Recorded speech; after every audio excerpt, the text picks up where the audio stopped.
repeating some of the things as we go. So we are right on time. So welcome, fellow Jitzers. Welcome, superheroes.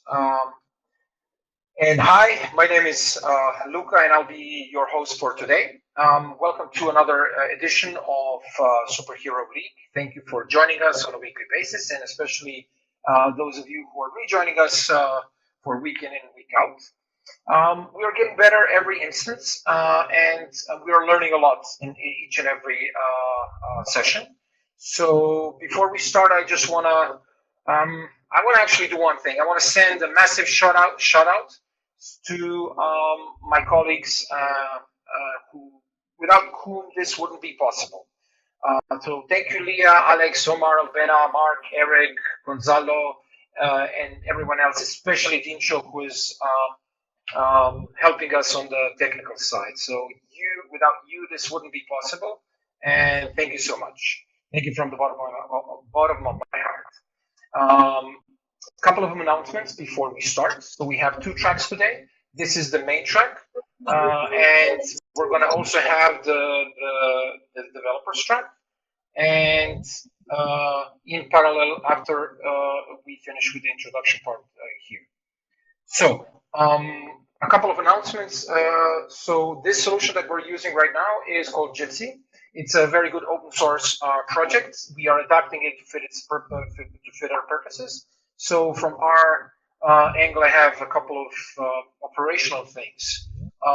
So today, what you see is in front of you is the so-called stage. This is the main part. If you're not speaking, you should have your camera off. The reason for it is that people with cameras on are automatically put on center stage, so everybody else can see you, and you will be in focus for something like this. So turning the camera on in the middle of someone else speaking would be an equivalent of you walking in the middle of the stage while somebody is presenting on a live conference. Second thing is, if you are joining us from a mobile phone or some browsers that don't handle WebRTC quite nicely, which I think is Safari, you should, my suggestion is that you should go to the YouTube stream. The link for the YouTube stream will be in the chat on your left side. Albena, if you can post the link, I would be very thankful. I think this is going to make your experience 10 times better. Third thing is that we're trying to get very interesting speakers from each week, and we are asking all of you to help out and suggest some topics that you think could be good from your side, something that you feel passionate about, and it has to do with the pandemic that we're facing right now, with blockchain and things all around this. This is the topic and the theme for the whole thing. So the link will also be in the chat on your left side of the screen. Last but not least, we have some very interesting speakers today. But I also consider all of you joining interesting people and interesting speakers. So if you have an opinion, if you want to correct someone, if you want to add and contribute to the conversation, please feel invited to speak out. The best way to speak out is to raise your hand. There's a small icon, raise lower your hand in the left bottom corner of your screen, or just turn on the camera and we'll introduce you and give you a chance to do so. So with that out of the way, my first 5 minutes of introduction has passed. We will continue with the regular scheduled programs. I'm seeing some people who have issues joining here. So again, if you recently joined, go to YouTube to check the stream. So with that out of the way, we have some very interesting topics and more interesting speakers. So the first panel for today that I'll be hosting is called COVID-19 and its impact on the future of work. And a little bit more over this. I want us to talk about a couple of things which are obvious, of course. How do we imagine the work will look like a year from now, 5 years from now, or 10 years from now, especially considering all the things happening around us today in the last couple of weeks and then in the weeks ahead of us. So today we have a few really interesting guests. We have Ivan Nanut from CryptoTasks. CryptoTasks is a blockchain platform, blockchain job platform. Hi, Ivan. Hi, guys. Hi. And Ivan is also a long time freelancer. Momcilovic is coming from FutureHR, human resources agency. He's also an avid crypto user and enthusiast. He's gonna try to give us a little bit of a perspective from HR, human resources perspective. And we have finally Brezak from Netokracija, who is a friend and my former co-host in the podcast that we used to run, but also very specializing in employer branding and also IT and remote work on things. So welcome, guys, and thank you so much for agreeing to participate here, and especially on such short notice. Thank you, Luka. No problem. It was a pleasure. Glad to be here. Super. So I would definitely love to keep this interactive. So please, don't feel you can jump in and jump out, at any point. Cut yourself your sentences off. So please don't be afraid to discuss. Even if you have countering opinions. So let's recap. So we are in the middle of a quarantine. At least majority of us. We are stuck in our homes for the past 3 or 4 weeks, depending on where we are located. And this is the first time, that we are adequately seeing the impact of not only where we work, but also where we're working from and how. So what impact this did have on you guys, and any insights that you can share briefly before we start with this, in the next couple of minutes. When you say you guys, who do you think? The four of us or everybody in the room? The four of us. The four of us. And before you start, can I just ask everyone who's not a speaker, can you turn off your camera? Because you're in the middle of the stage right now. Thank you so much. Gus and Omar. Thank you. Yes. So okay, basically, then. Ivan and Ad. So what I'm interested is, how does this impact you, the whole situation? And do you have any insights that you kind of noticed? Because I started seeing that a lot of people started noticing impactful things and shared great insights. For example, remote work. I don't know, they're working more than before because they think there's nothing else to do and things like this. Yeah, so maybe I will start then. So yeah, the thing that happened to me is something that everybody else experienced. So I first of all, a lot of the things that I was doing just transferred online. Fortunately, a lot of my job could be done in the platforms like this. So if I'm doing some recruitment interviews, I'm doing them these days via Skype or Zoom or Hangouts. If I'm doing some kind of educations, also this is all online. I was just have an hour ago on one education about public affairs and lobbying. So it was very interesting. So this is in kind of what happened in the sense of transferring to the different ways of communication. On the more general level, of course, in the short term, in a few weeks, I think that everybody who is offering the consulting services started to feel the decline in the number of projects and jobs, probably because all of our clients, or at least some of them in some industries, are kind of frozen at the moment and are expecting to see what happened.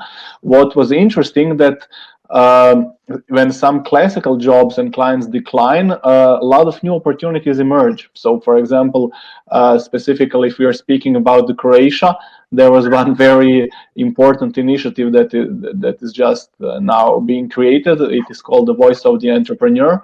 So we are just trying kind of to influence the government to help with the laws and the measures to the private sector to survive, not to be dead in 3 or 6 months. So then there was a core group of people who started that, and I was lucky enough to be in that core team. So basically I was doing that almost full time for the last 2 or 3 weeks, with all other jobs that I had. So I would say that a lot of unpredictable things, a lot of interesting things, and a lot of things doing from my bed. I mean, this is why I was asking for the camera, because I was laying in my bed on the pillow, and this is basically how I do most of my job these days. And the bad side of that, because now my back is hurting me because it is really in the bad shape. So I think that this will be my answer.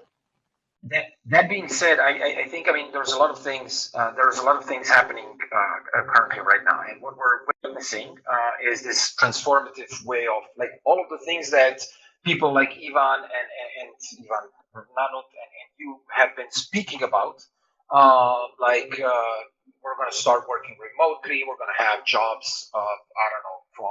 We're going to work part-time for Japan, for someone in Japan, then part-time for someone outside of that. How did this transformed in 3 weeks from now? Ivan, you're running a blockchain-based task or job board. So can you share some insights? About this a little bit, because I guess you have been talking and preaching about this for quite a long time. Yeah, correct. Hi guys again. So we're seeing a large influx of new users, which is we expected it basically. Even before this whole breakdown, even before Corona and everything, freelancer numbers are growing like steadily each year. There's like 50 million freelancers in US, which is a huge number. So we participated, that we thought that it would rise, but this is just dramatic. We're seeing a big rise in new users today and for the past few weeks, which we didn't expect it would be this big. So the situation actually benefits us. I mean, at least somebody from this situation, but I think it will keep growing. We're just seeing the beginning of this whole shift in workforce and everything. So I think this is just the beginning. This will last for maybe months or maybe more. And I think even companies who work full-time, who have employees full-time working for them, they'll think about different strategies. They'll think more about working from home, more about hiring freelancers. I think this is just the beginning of the future. So yeah, this is it in short.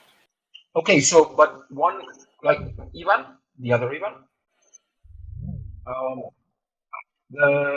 we have spoken before for quite a long time about many things regarding work and things like this. And you are someone who educates other companies and other entities about how the work is transforming. Can you give us a little bit of the insights of what have you seen for the past 3 weeks, or maybe, I don't know, 3-4 weeks in this regard? How are they reacting?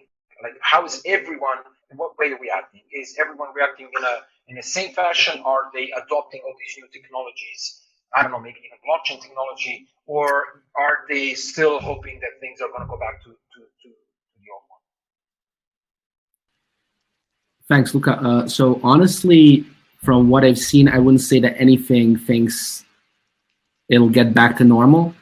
Honestly, I'm a big optimist, and at the beginning of this whole situation, I was pretty sure that, for example, because our company makes a lot of events, so conferences and meetups, like workshops, I was hoping that it would get back to normal in like a month or two, and we would be back and up and running in June with that. Now I'm sure we won't. And as far as the companies I've talked to, and these are both like smaller startups, scale-ups, corporates, the situation differs a lot. Startups are struggling the most. I've talked to entrepreneurs who are currently laying off their staff, who are trying to find new jobs for their developers who they need to fire now because they just don't have the runway to make it. I've heard some startups, and I mean the luckiest startups currently are those that have created some sort of war chest, honestly. So they've either raised some funding in the last 2 or 3 months, or they have enough cash to make it through. But honestly, if we look at the last crisis, this is going to be, on one hand, there's going to be a lot of new startups, but a shuttering of a lot of other ones. Big companies are going to go on a shopping spree, including Google, Microsoft, Facebook.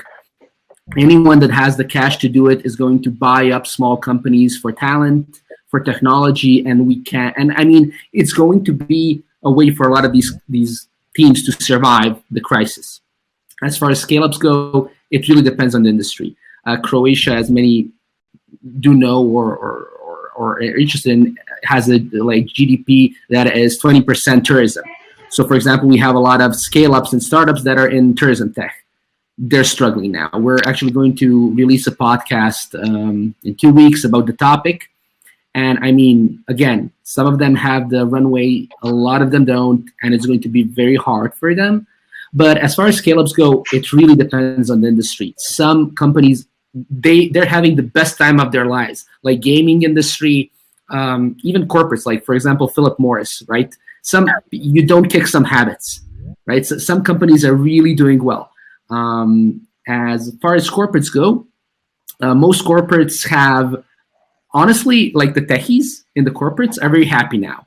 I've talked to a lot of banks and a lot of telecoms, and their CTOs are very happy that now they can actually go through with a lot of changes that they couldn't get the board's approval on. And now they've gotten it in like 2 days or 3 days or a week because it needs to be done. We need digital transformation. We need CX. We need blockchain. We need this and that and whatever it is. So I would say that for a lot of companies that want to sell to corporates, especially technologies that help them digitize, this is an ideal time to knock on the door. But that all depends on your mindset. I think, like, I'm in the media industry, right? So a lot of people that aren't in the media industry might be thinking, well, you guys are doing good because like everyone's getting more page views. Unfortunately, the media does not get paid for page views. And for example, our business model was completely disrupted by this, but we were very agile. We created a completely new business model and executed it in 2 weeks, which will help us like go through everything, like, and be here in a year's time. But a lot of companies that I've seen, their leadership is, in most cases, not communicating to their employees, and they're not communicating to their customers. And that, I would say, is the most important thing currently, because as far as work goes, the companies that are doing well are those that have been completely transparent to their staff. It can be a bad situation, it could be a stable situation, it could be like layoffs. If you're talking to your team, you're doing well. If you're not talking, the market is going to remember it. Your market is going to remember it. People that you might want to hire in 2 weeks or 2 years will remember you for what you did today. And it's all about like just being a good leader, right? As far as, at least in my opinion, employer branding and people goes. Absolutely. Ivan, you wanted to say something? Yeah, I just wanted to ask, how did Netokracija pivot? What did you do in the past few weeks? I'm just interested. How did you pivot? What did you do? Did you hear me? Yeah. You're muted. You're muted yourself. Sorry. You asked how did it pivot, right? Yeah. Yeah. So I won't go into details because we're still executing it, and it does give us a bit of an advantage over our competitors, honestly. But it was a matter of talking to. It's a matter of if your core revenue goes out, focusing on people that you might have sold in the past that have said no because of reasons, and now just trying to sell on something new, and honestly, like doing a lot of calls and just like doing very fast customer development.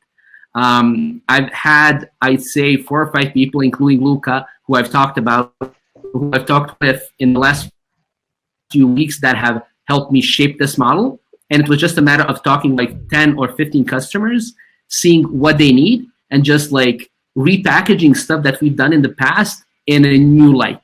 So I'll give an example. If in the past we sold employer branding, so let's say conferences, we sponsorship.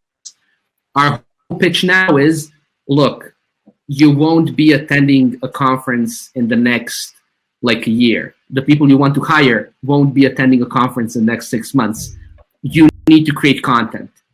And these companies in the past might have said, well, we're not going to make content. That's hard for us. We're going to sponsor a conference. Now they're like, oh yeah, we do have this extra cash that was for event sponsorships. Okay, fine, we'll do it. We'll do content, but we don't know how to do it. We need your help.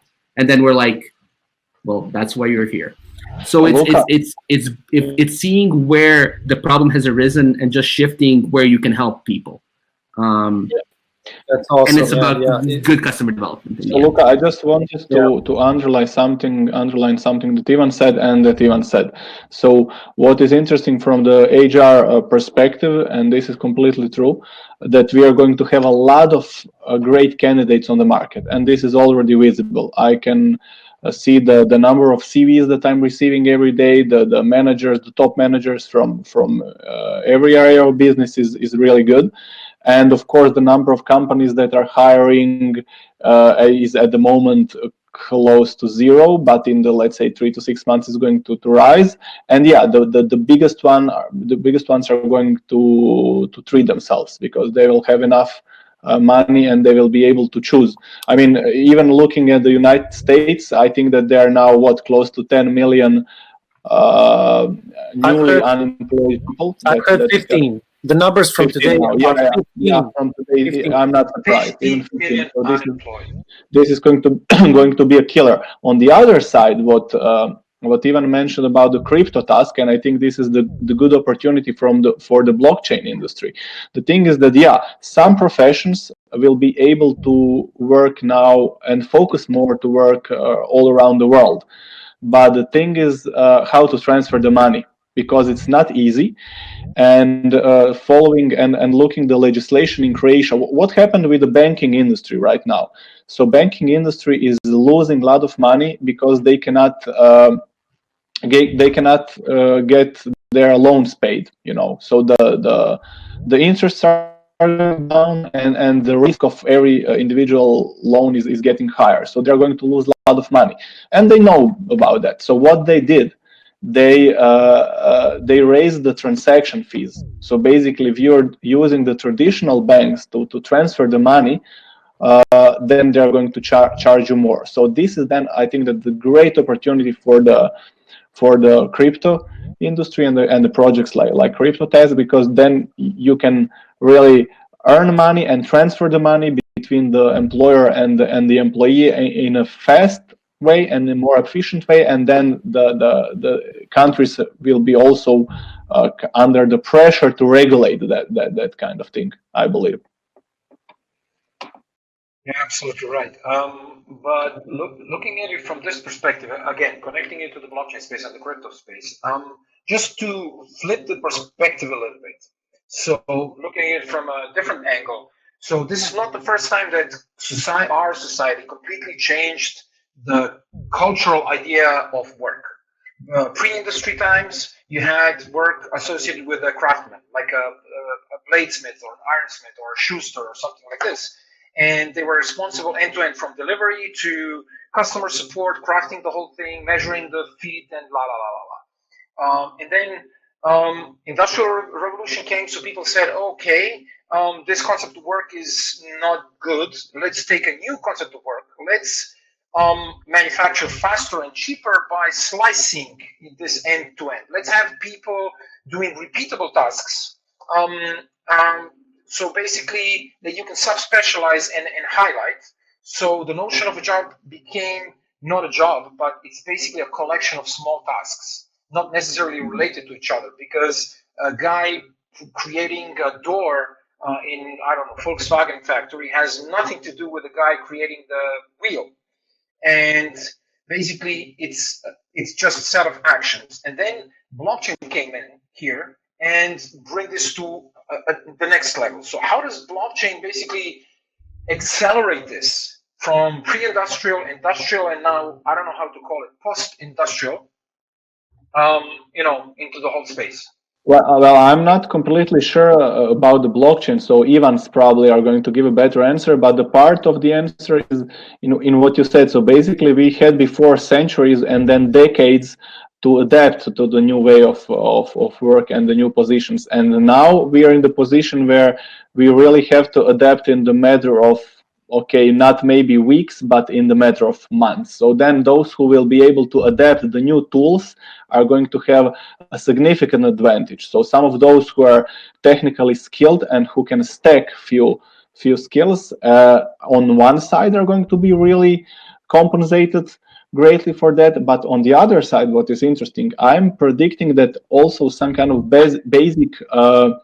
basic positions are going to get more on their value because they are face to face, and this is more riskier now. So if you're working as a cashier or somebody making the deliveries, it was underpaid job, and now because of the demand and supply, that their salaries probably are going to go, at least in the short time, significantly up. Okay, what's your perspective, Ivan? I mean, CryptoTasks, that's an it brings up a different perspective. Yeah, so exactly. I mean, you are focused on the tasks themselves. The tasks are basically endless. There's no one unified regulation. So anyone from, I don't know, Iran can work for anyone from US, or anyone from Kenya can work for anyone in Japan. Exactly. You have this, and the payments are solved by using cryptocurrencies, which is basically, you cannot stop that. So exactly. What's your perspective of this evolving?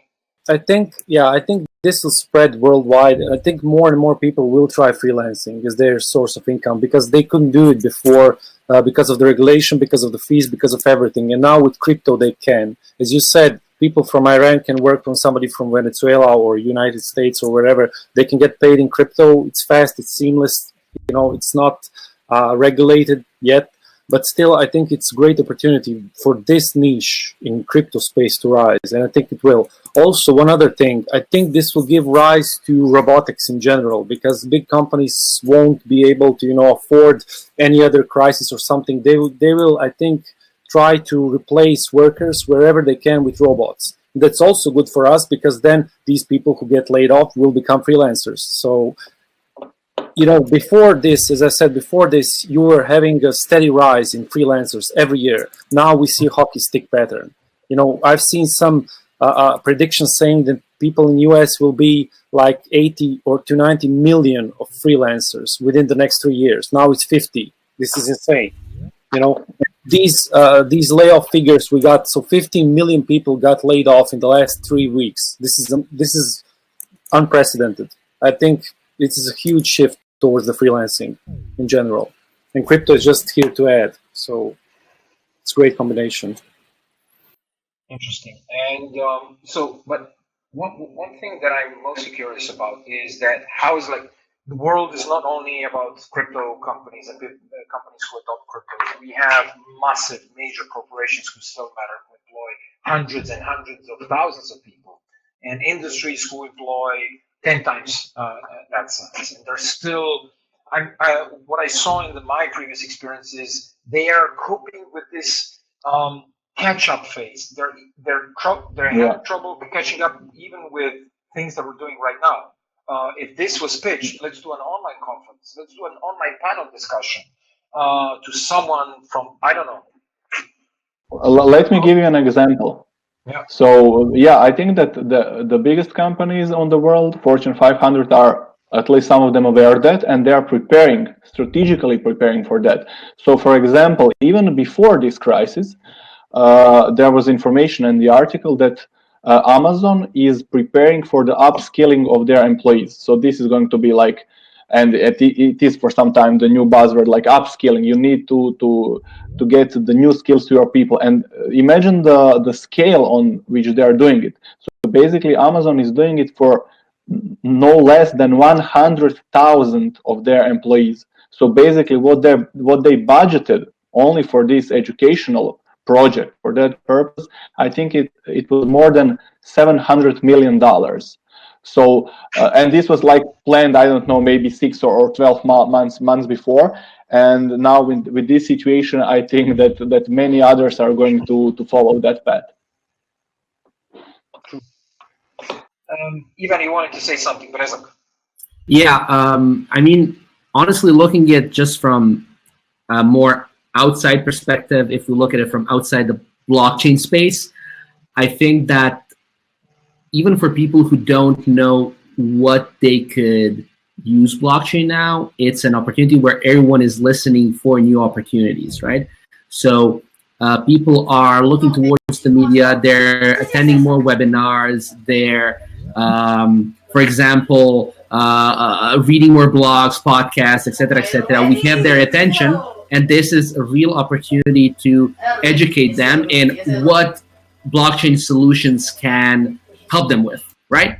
And I think not enough companies are using this opportunity. And this is logical. I'm a media and a content person. To me, a lot of problems can be dealt with a hammer called content. And I think that after companies after they basically either prepare for working remotely, prepare for this whole situation, they need to work on content and how to educate their potential customers on how they can help them. Because now the attention is there, right? If you wanted to create an ebook, a YouTube channel, it doesn't matter. People now have the time to listen, and there's not enough content out there. You might be thinking, oh my God, there are so many webinars, there's so many everything. There's still not enough. Our numbers specifically on Netokracija are just rising. Yeah, I mean, I can say for myself that in this period of time, I mean, I wrote 3 or 4 articles. So some of them were kind of economy directed, and one of them was I interviewed the friend who is like PhD historian. I did an article on the history of pandemics. So, and this is something that I'm a little bit thinking about. And maybe just to make one prediction, I'm completely not sure about that, but I can see that as an opportunity from the psychological perspective, since I'm a psychologist. So basically, we had a kind of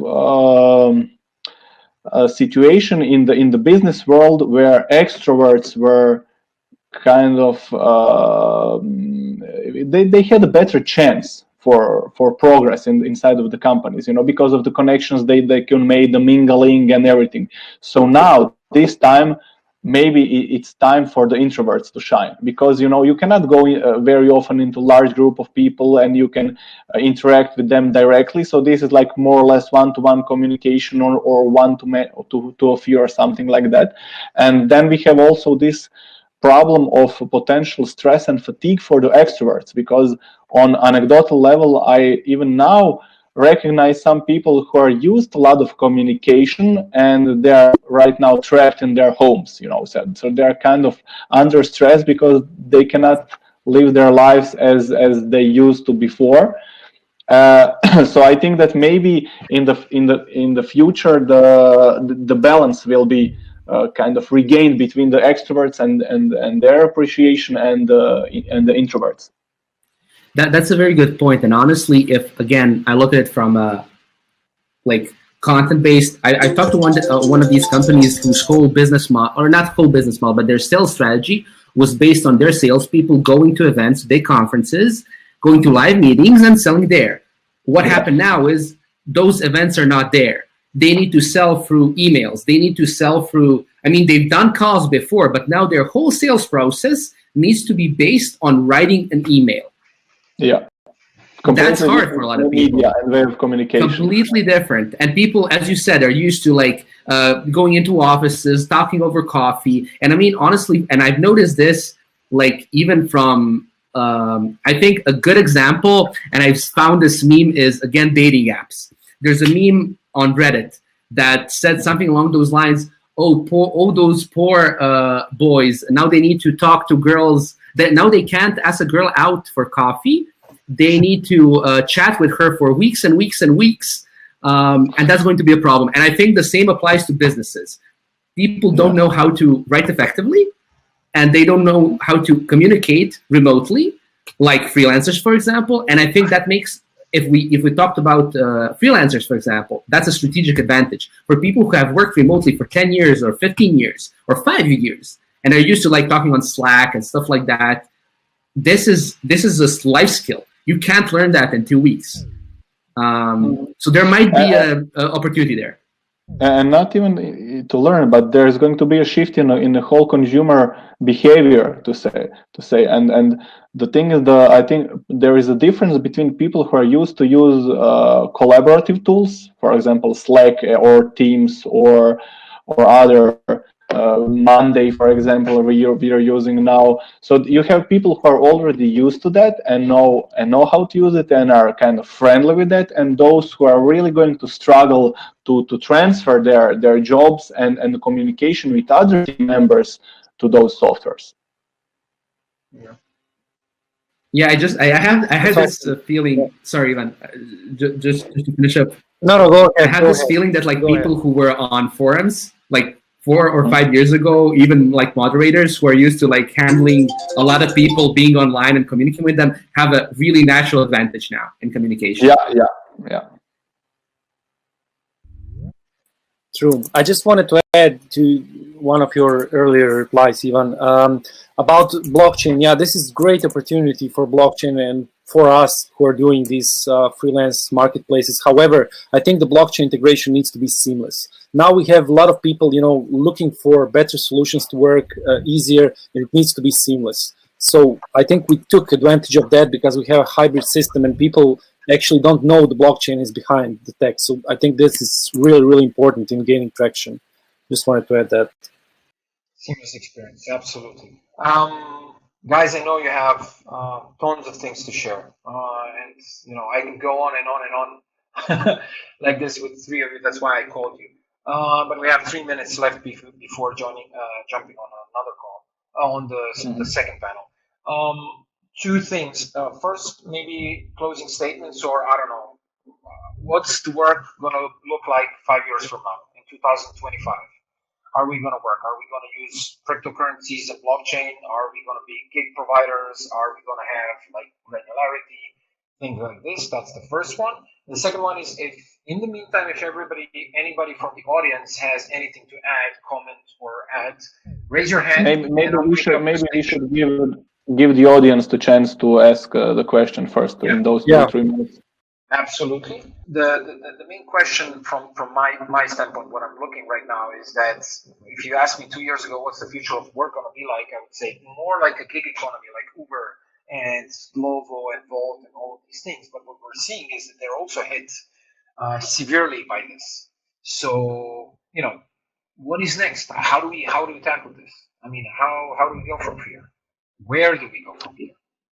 Yeah, I think that we are going to have more freelancing and more gig work with the good and bad sides of it. I think that we will use probably more blockchain or blockchain related projects for at least the transfer of money, maybe even other things. And what is going to probably happen is that those freelancers and gig workers will have to kind of organize in associations who are going to represent their interests, because now they're kind of scattered and dispersed, and if they really want to do on the nation level to change some laws that are going to benefit them, they will have to use their numbers and kind of be better organized. So this is it from my side. Super. Thank you. In the meantime, we have we had someone who wanted to speak. Let me check. This was Talia, I think. Talia, yes. Talia, are you here? If you want, just either turn on the camera and you're going to be on stage with us, ask the question, or you just write in the chat.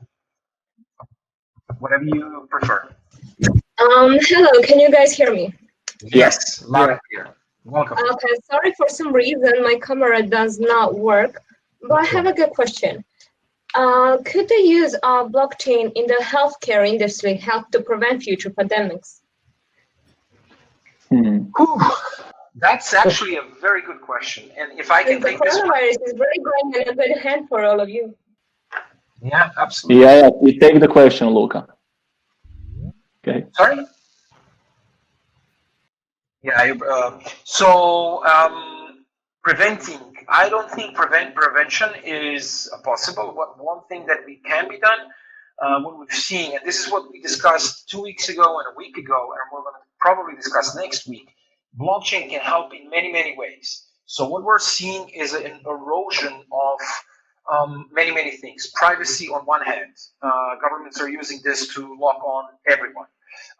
Fake news, disinformation as tools for information warfare that we haven't seen before, and so and so. So blockchain, besides jobs and besides work and earning your salary and a wage, working for someone across, actually working for someone that you have never met and you will probably never meet, but you still get paid and you still trust that you will get paid, is something that blockchain can bring to that angle. So preventing the pandemics, unless blockchain develops some capabilities of killing a virus automatically via nanobots or something like this, I don't think that's possible. But preventing the spread or helping contain the spread, there's many solutions being talked right now, and I think this is going to be talked next week. Go to chat.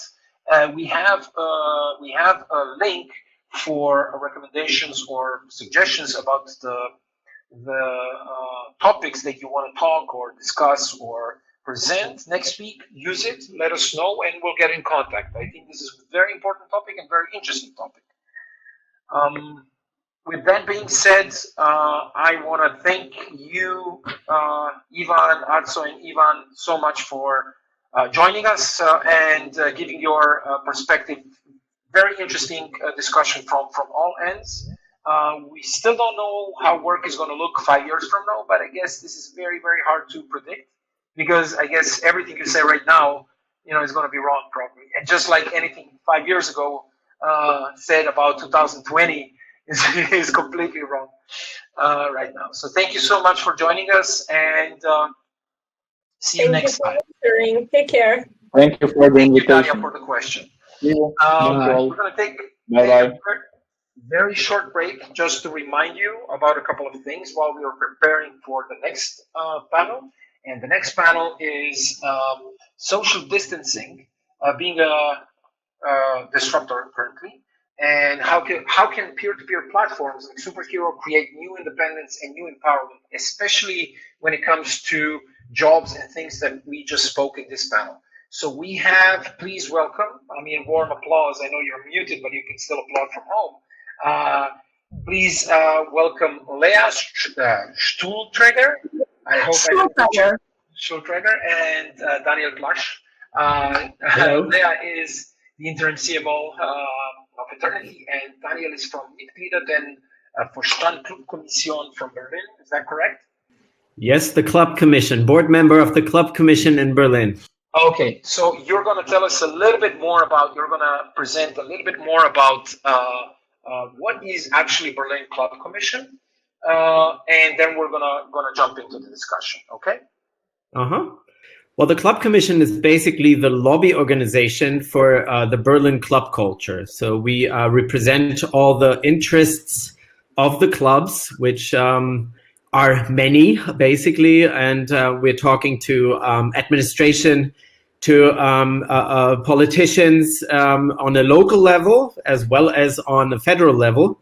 And we launch initiatives to change the law, potentially to activate more room, to secure cultural places and spaces.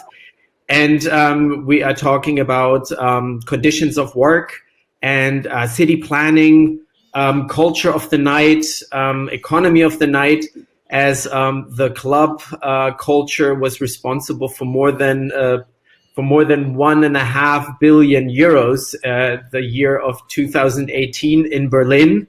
So it's actually, you could say, an industry in Berlin that is responsible for image and responsible for many jobs, as well as a cultural identity and and things like that. So basically, we're part of the DNA of the city, I would say. Yeah, I think everybody, whenever somebody mentions Berlin, the first or maybe the second thing that comes to your mind is, oh, the clubs, Berghain, and things like this. So Leah, so let's start with you, and then we'll follow on. I just want to continue the discussion. So what is your personal experience with the COVID pandemic? how did the whole pandemic change the way that you worked in the last couple of weeks? I mean, question for both of you. So I think one of the reasons that we're here today, why Daniel and I are both on this path to be on this panel, is that we are both from an industry that is extremely, anti-social distancing. We are in the event industry. And what happened was that when the virus hit and we had to go into social distancing, Daniel actually started a United We Stream initiative, which was, I'm sure he'll get into it a little bit later, was a response to how we can change and adapt. So you are absolutely correct. The COVID is an anti-clubbing or social distancing is something that kills, amongst others, this industry. So how did it change the clubbing? I mean, obviously, but can you give us a little bit more insights, Daniel, on about how did basically this impact this 1.5 billion industry in Berlin? I'm guessing this is significantly more on German level and I think globally similar. You mean the virus? How this outbreak? Because I had like a connection problem right now. Yes. Yes. Rejoined. Yeah, basically, I mean, it's devastating. It's basically, we were the first ones to be closed. And I am not being too pessimistic if I'm saying that I don't see any big events happening before the end of the summer. I'm actually conservatively estimating that we're not looking at super big events before, fall, maybe winter. And I think that there won't be any intercontinental traveling outside of work possible before 2021. I don't want to draw a too dark picture, but we have to be realistic in order to also have a good strategy to come out of it. And but we're working in a creative industry, and part of being creative is basically finding solutions. And so one of the solutions that we found to still have a platform out there for artists to present their art is United We Stream. It's I'm going to put it in the chat. Let me do that. United We Stream, and we have started just a few days after the clubs have been shut down with a with this streaming platform. We basically came up right the weekend after we have officially been locked down. We have launched this project, and we are now reaching over 200,000 people every night, and we're streaming over over Arte, which is a public TV channel. It's a collaboration between Germany and France, which is a huge. It's like we feel knighted in a way, because this is a very credible cultural TV station, and they have given us this time slot from 7 at night all the way to midnight every day. And so we're basically streaming every day from a different club without the audience. Obviously, it's DJ sets. And so we're giving the artists a platform, and we're basically making them stay home. We're giving them a reason to stay home. We entertain them. And we're giving artists, a platform and hope for what is coming after. And who knows, maybe some people's careers will actually be sparked and started through this platform.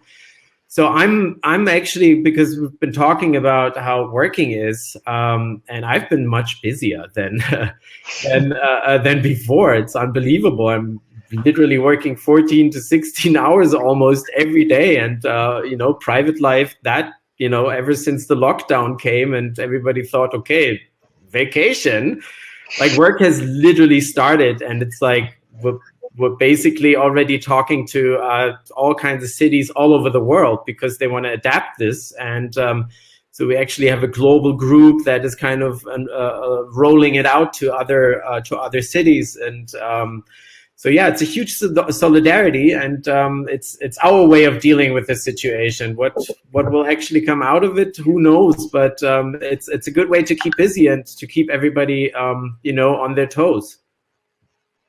I mean, this is a beautiful perspective, and this United We Stream, I think it's an amazing, beautiful example of how the whole industry can morph and react to the current situation, like something very disruptive in a matter of, what did you say, like days or weeks, I guess, in a month. A month. So United We Stream, from my understanding, it streams from clubs or across Berlin, so you can check the stream and things like this. But again, I mean, clubbing is a thing where you go and pay the ticket, and then you enter inside, and then you pay, get some booze and things like this. So I guess this is the first step, which connects, like, first step in, let's say, recovery. And it's all about being right here, right now, in the place, especially in the clubbing scene. So if the COVID pandemic, like if the Corona pandemic is the disruptor, so what culturally changed for now versus what will remain changed, during long term after social distancing has ended? I do think that there's obviously crisis are chances. It's basically what we make out of it. And as I said in the introduction to my last statement, is basically, it's a creative sector, and the creative sector is often there to find creative solutions. I do think that this online streaming format, it has already been, out there, and it's nothing new, I would say. But I think the attention that it now draws is much bigger. Obviously, people are at home, they have nothing else to do, so they check out what's happening online. And if their favorite band or their favorite DJ is actually performing that evening, you actually join in. And as I've heard about the statistics, the alcohol consumption has rapidly been going up. So people still find ways to drink, and it doesn't need to be in the club. So I'm pretty sure there is private little happenings in front of maybe our streams. I mean, we're reaching somewhat around 200 to 300 or even more. A few streams even reach more people every night.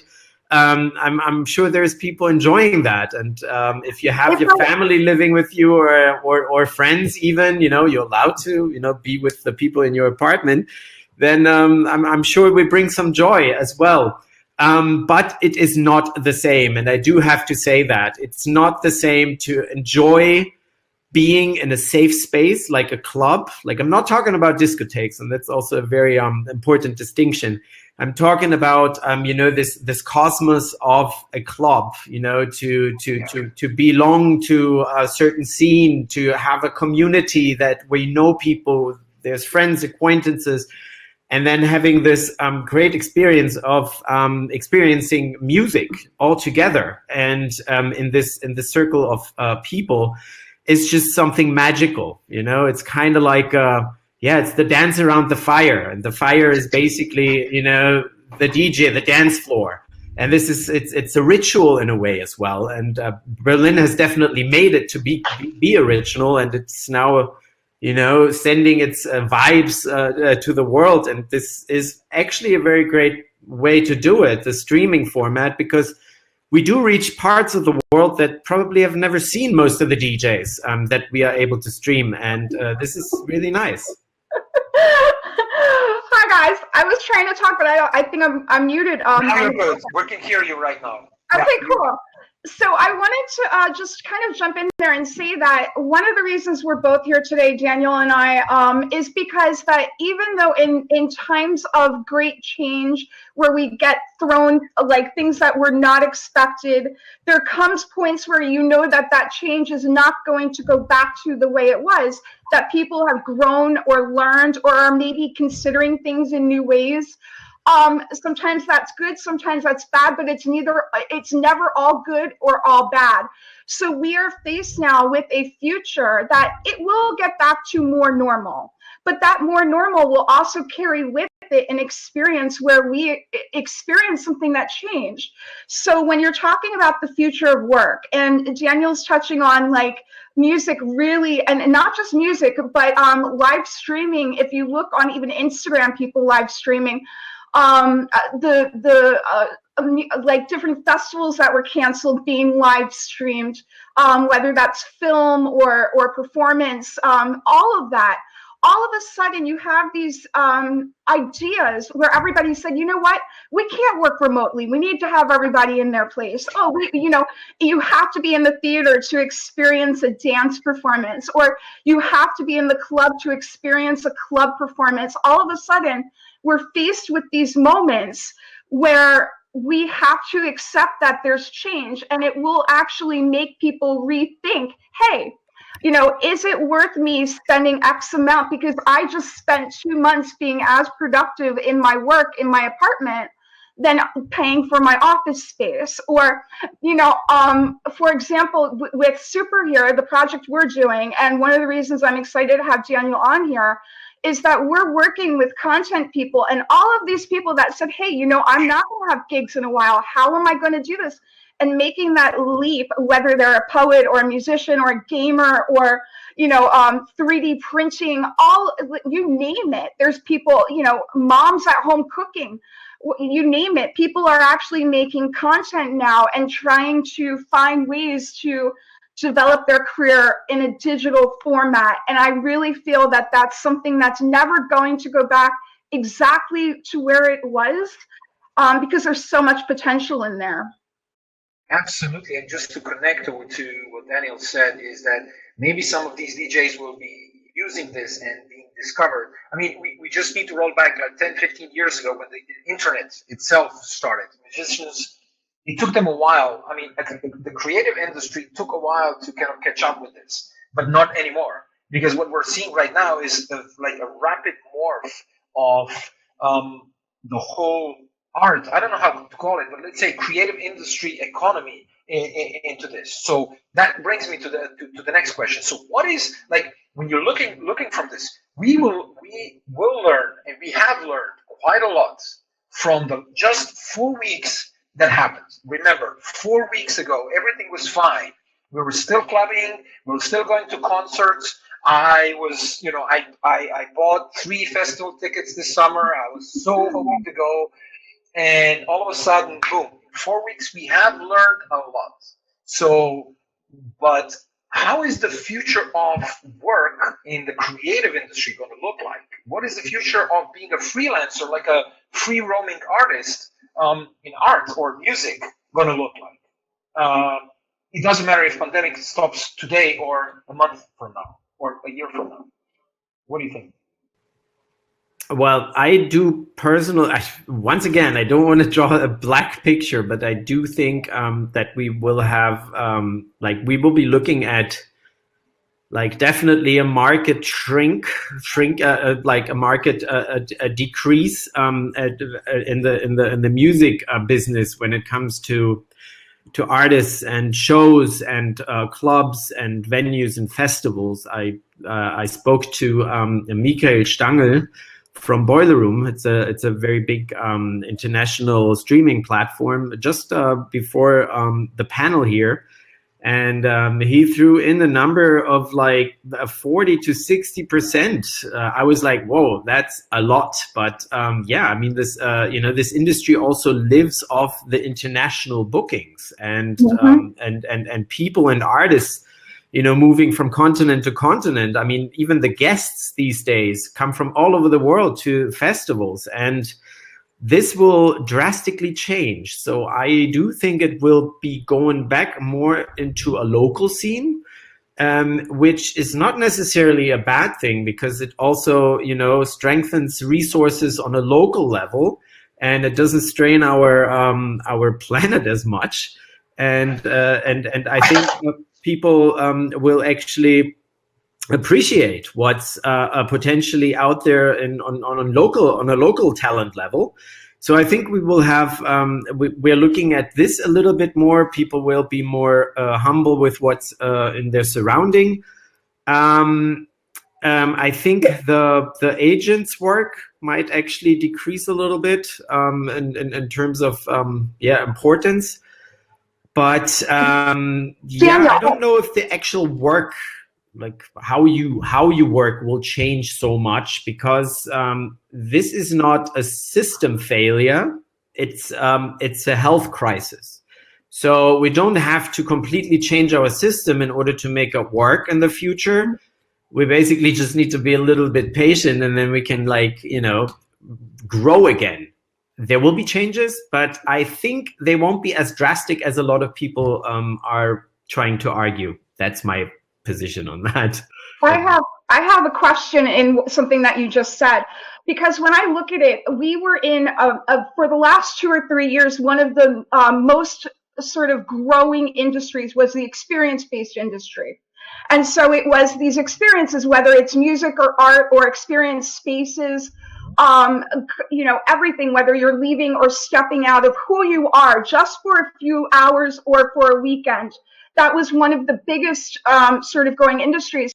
And it's been very interesting to me to watch the sense of that to kind of turn around and come online, where people are now actually where they were just, I feel, a little bit impersonal, impersonal, having very personal experiences online, such as like having conversations through remote. All of a sudden, everybody's Zooming, everybody's doing these, and it's much more a P2P experience online. And in that, it's been very interesting to me that people are starting to think about what we can do P2P, where that new concept can be on a digital level, where for the general, for people in blockchain, sure, we know what P2P is. However, for the mass population, this has been a real litmus test and sort of an awakening of connecting to each other in a way, personally, P2P, through a digital or virtual means. I think that's kind of going to open up a whole new future. I do think that as well, but the personal interaction and also to be able to listen to the slight changes of a voice in a dialogue, to see the exact body language in a face. Mm-hmm. These things are not happening. There's mm-hmm. so much room for so many more misunderstandings now, and there is a lot of like undertone that is not being transmitted. So obviously it's possible, but I would always prefer, the reality in the highest resolution, which is basically, the personal interaction, because there's just also more trust that can be, built. Because right now I only see a little bit of a cutout of you people. And who knows what's happening under your desk? It's like maybe you're having a few secrets that I should be aware of. Maybe not, but it's just it is different. And I really hope that that we can go back to how it was. And but I also want to take the advantages of this. And Leah, you were very right, because like online meetings, that was never really something that I would do often. I would rather postpone a meeting and have a personal meeting. But I do think a few things can definitely be, maybe accelerated a little bit, just doing it online. And obviously, cryptocurrency will help in many other ways. I'm old enough to remember when, for example, you used to go into a bank and go and get cash from a teller. And I remember when bank cards, like ATMs, first came out, the ATM cards, and everybody was like, "Oh, I don't trust them." Oh, it's like, it's like magic. Something's going to happen with my money between here and there. And I feel like there's been a similar situation where I'm getting like, on the same sort of level. My father sent me a schedule for a meeting the other day, and all of a sudden, a man that told me at one point his fingers were too big to use a mobile phone is sending me, a scheduled meeting online. And I think that all of a sudden, I'm finding myself in the superhero.com project, I'm finding myself talking more and more and more to people that are kind of opening their eyes to the point that they always wanted to get into blockchain or cryptocurrency or digital currency, and always were like, well, you know, that day will come down the road. And all of a sudden they're realizing that day's here. That day's here, and we're going to try it now. Now's our time. You know, it is that ATM card moment, so to say. Yeah. So we have a very interesting question from the audience, and I guess it's for the whole panel, connected to the last, the last couple of things. So, do you trust a stranger with good body language more than public interaction in a social graph timestamped on blockchain? Good question. I mean, I would trust blockchain. That's what it's there for, isn't it? Yeah, but I think my perspective is a little bit different. Logically, yes, but when this interaction happens face to face, I'm not talking about this. I'm talking about face-to-face interaction in person. Okay. You're always going to trust this over something on blockchain, because blockchain, first you need to understand, then you need to trust. Yes. And then you need to verify, and then you're going to trust. And you need to do this over and over and over. So the only way that you're going to even go to the blockchain part is when you have suspicion that there's some foul play there. So if you sense that my smile is not genuine, that I'm too nice or too, things like this. So it's not as simple as this. Human interaction are super complex. Yeah, that's true. I mean, it has different levels. You know, we are emotional creatures. So obviously, you know, we are manipulable, and but we also learn from experience. So we are able to judge. And but I mean, on a rational level, obviously, I would trust numbers. And I was going to say too that I find it interesting when you're talking about things being on blockchain or online, the permanency, that we take things that we remember and we remember them in a certain way, and that may not actually be the way it actually happened. So that there's this permanency that changes the way things are remembered. And I also grew up in a time, you know, I'm right at that age for that digital change. I'm in my early 40s. And the reality is that when I grew up, we didn't have pictures of what we did as kids.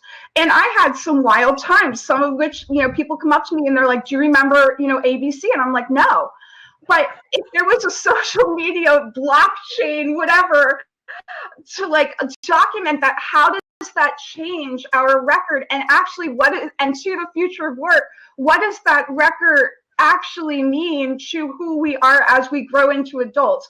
How does that carry? So as far as permanency, those are very, very deep issues that actually I think will change cultural society in a way. The permanency, the record keeping, the documentation in a way, from taking things to be memories or sentiments to tangibles. Yeah, I mean, when we talk about blockchain and obviously, you know, contracts and notary duties, all of these things can be replaced by blockchain. And you know, a contract is usually not for the time when everybody is agreeing. It's usually for the time when you're disagreeing, and then you kind of look into the contract. It's like, okay, what have we actually been agreeing? So you don't remember differently, and that is true. If I would actually want a social media logbook, and everybody can always see what I've been doing at my darkest hours or the fun hours, I don't know if I would want that. But that's a different that's a different discussion, I think. Absolutely. I mean, there's like they're all flips of the same coin. So if you cannot, maybe one day we could build a system that, you know, hides some things which you don't want people to see, and, you know, present some people that people are aware to see. So this is what we're doing right now with the social media. We present and project a message up to the outside world. Yeah. This is us. This is what we represent. present and and hide some things. So I guess blockchain is also going to evolve. To Lucas, that, honestly, that in this moment is what I think I was talking about changing. Because for the last few years, the idea has been more and more to separate your virtual persona in a way. You are a persona, you're a character of yourself in a way. And then all of a sudden, we are all sitting in our homes, isolated in our jammies or in our, or we're sharing that kind of more intimate moment. And I feel that is a huge cultural shift that cannot be undone. All of a sudden, we're human again online. We're not, we're not characters of ourselves. In this day and age, and honestly, in this moment, there's almost something shameful about posting a picture of like you by the beach, all, in your makeup and about how, well off in this moment you are. There's something almost shameful in that, because it is a real deep moment of human connection, of people supporting people, how we can get through this together as a humane society. And I think you see that and getting back to, I know that there was some talk about the pandemic, and we've been kind of bouncing around the fact that this is a virus in this moment. There's even been very strong, very different political responses to that. So I'm American. I have a president that's talking about how the economy should be weighed against how many deaths to see if it's equatable. To me, that's like an unreal, unfathomable concept. And in Germany, it's unfathomable. It's not the way the Germans would think about it. So I think that when it comes to us as people, these are a result of like our policies, what we gravitate to, our projection of ourselves. It is really a reflection of where we are as a society. I think we're going to come out of this more humble, and there's no way around it. Let's hope so. Yesterday, Bernie Sanders dropped out of the race. The candidate was promoting Medicare for all. Yep. And I don't know if you haven't heard the bang right now. I don't know if there will be the moment when this bang will be heard. Common idealist, I still believe in humanity. We have to. We're doing projects that are about saving the cultures that we love, right? That it's our passion. And at the end of the day, we can be realists and say like, okay, this is the reality, but we can also be dreamers, and it's the dreamers that change things. Absolutely. Very 100%. True. Very true. Sounds naive, but it's not. It's not. Realists never, they face the reality. We cannot do anything and think like this. With that note, thank you so much. Leah, and Daniel, I had very, very deep discussions that I came up a little bit more smarter than I was before. The same thing was for the first panel. I hope you liked it. Thank you so much for joining us. Can I pop in a little plug? Do you mind? Yes, absolutely. So I am actually doing SuperheroLeague.com, which is with Eternity. We're really excited. It's in its beta testing right now. It is not ready to launch. We're going to be launching it in the upcoming days, but we're doing our beta testing. And basically, it is a platform that allows people to tip directly from one person to another without any intermediaries. There's no censorship involved because it is P2P and it is on the blockchain. There's strict transparency in it. And one of the things that I think really matters is there's also ownership. You can keep ownership of your content versus on YouTube or on Facebook or Google, where they actually take ownership the second that you put it out there. We are working with music, which is one of the reasons I'm thrilled that Daniel's there, but we're also working with all other kinds of people, everything that you could think of, even if it's a Twitter account with somebody that is doing Twitter as like a means to reach a lot of people and would want to do that more as a media or as a blog, because I think, again, we are in a position where things are changing and they're not getting better on themselves. We have to think of new ways to progress freedom and freedom of speech specifically, and creativity. So what I would like to say is that we are open to beta testers. If you're interested, drop your info in the little chat. I'd be glad to get you some beta testing. And please keep an eye out. We will be getting more information out as we get ready to launch. Awesome. Thank you so much, Leah. Once again, the official part of the program is over. Thank you so much for participating. Tomorrow is a holiday in majority of Europe, so we just wanted to give everybody a chance to stay with their families virtually. I'm cooking for me and a couple of me and my wife and my daughter. We're having dinner for 15 people remotely, of course. If you want to stay, we're going to have the networking session. So if you want to stay, just open up your camera, and all of the links that we have been mentioning are here in the chat. And for those of you who are leaving, see you next week. We're continuing on Friday. Thank you so much for being with us, and the official part is officially over. Thank you so much. Thank you.